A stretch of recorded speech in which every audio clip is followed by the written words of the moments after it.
Ah pardon. Salut tout le monde. J'espère que vous allez bien. Bah écoutez, j'étais sur la bourse, je regardais tout simplement mon portefeuille, hein.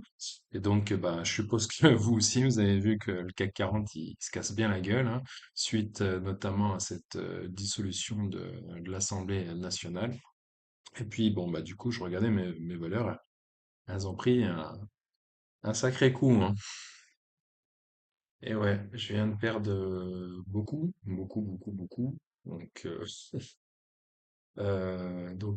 tu veux me soutenir, clique ici, abonne-toi, ça me fera beaucoup de bien au moral. Je te remercie. Donc, je viens de perdre 1000 balles et la journée, elle n'est pas finie et la semaine, elle n'est pas finie. Donc, c'est quand même pas rien. Bon, après, c'est relatif hein, parce que justement, comme j'avais fait beaucoup plus de plus-value, donc c'est juste ma plus-value qui a diminué, hein. De toute façon, le mieux, c'est que vous voyez par vous-même. Voici mes 12 valeurs boursières que j'ai dans mon PEA. Comme vous pouvez le voir, Air Liquide, j'ai commencé en septembre, j'étais en négatif, et puis progressivement, je suis monté jusqu'à un maximum de 21,28%. Et là, actuellement, je suis à 13,22%. Je suis à 11,43% à cause de cette chute, parce que là, Air Liquide perd 1,5%. Bourse Direct, même chose. Je suis plutôt rentré en octobre, et puis vous voyez, ça oscillait pas mal, hein, du négatif, du positif, et c'est surtout maintenant où j'ai atteint 18,31%. C'est plus vrai. Je suis à 10,92% au moment où je vous fais la vidéo. Energis m'associe, je suis rentré dessus en février et puis comme vous pouvez le voir, j'oscille aux alentours de moins 40%.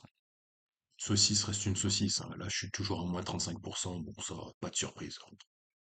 Et si le Luxottica, Lynette Ray-Ban, Oakley entre autres, je suis rentré dessus aux alentours de janvier et vous voyez j'ai atteint un maximum de 13% et là je suis actuellement à 12,66%. Et Silor, elle me fait plaisir, hein, parce qu'elle se maintient toujours à 11%. Donc, elle a pas trop subi le crash, enfin, le pseudo-crash boursier du CAC 40 qui va se remettre dans quelques jours.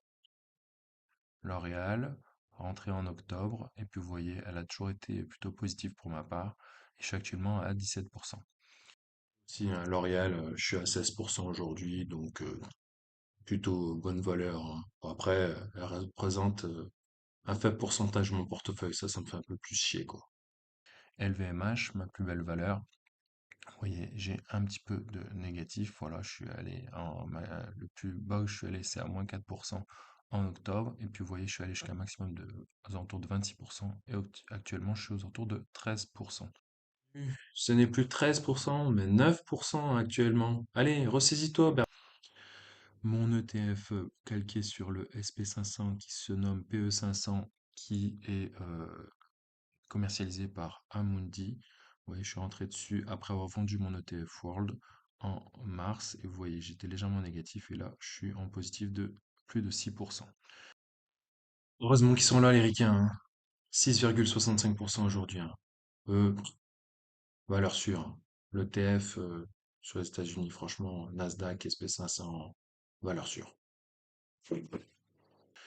Mon ETF Inde, PNR, commercialisé par Lixor, donc c'est la même chose que Amundi. Vous voyez, un peu de négatif en automne, jusqu'à moins 4%. Et maintenant, actuellement, je suis à 20% en juin. Je confirme, hein. L'Inde, je suis à plus 21%. Stellantis, je suis rentré dessus en avril et vous voyez, je suis rentré tard sur le titre et je suis en négatif parce que je l'ai acheté aux alentours de 24 euros et actuellement, elle est aux alentours de 20 euros. Bon, là, ça fait un moment que je suis en négatif sur Stellantis, donc faut juste attendre que ça remonte, hein. Moi, je vous dis, elle va atteindre les 27 euros de nouveau et atteindre même les 30 euros. 30 euros! Total Energy, je suis rentré très vite dessus en septembre, hein, c'est une très belle valeur qui lâche des dividendes tous les trimestres. Vous voyez, ça aussi pas mal. Et le max où je suis allé, c'est 12% lors de la hausse du pétrole notamment. Et là, je suis à 7% hors dividende. Total, il n'y a rien à dire, hein. C'était attendu, et puis je vous dis, elle lâche des dividendes tous les 3 mois.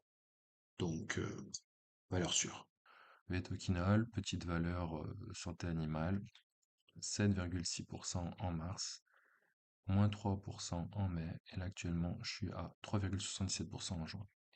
Tokinol, c'est une petite valeur, un PEA, PME. Je vise au moins 110 euros avec, et là, je suis à plus 5%. Donc, tranquille, tranquille. Et enfin Vinci, où j'étais un peu en négatif en automne, je venais de commencer, où là actuellement je suis à 11,13% hors dividende. Si, c'est plus très très vrai parce que j'ai profité de cette chute de cette valeur boursière pour renforcer pas mal. Donc là, actuellement, je suis à moins 4%. Mais là aussi, je suis pas inquiet. Elle va aller rapidement jusqu'aux 120 euros, peu importe ce que disent les gens. Et puis, on va même viser les 130 euros. Allez. Et FH, c'est pareil, hein, c'est la même chose, hein. C'est juste que j'ai choisi Vinci. C'est déjà la fin de cette vidéo? C'est déjà l'heure du goûter? Non. T'es sûr? C'est l'heure du Nutella? Non. Bon, allez, puisque t'insistes. Je te montre une dernière info. Et donc, si l'on résume mon portefeuille, voilà, moins 2% en septembre 2023 pour arriver progressivement à un maximum de 12,6% en mars et actuellement 11,8% sur l'ensemble de mon portefeuille cumulé. Cette fois-ci, c'est vraiment la fin de cette vidéo. N'hésite pas à t'abonner, à liker, à partager. Et puis je te dis à plus pour de nouvelles aventures. Ciao, ciao.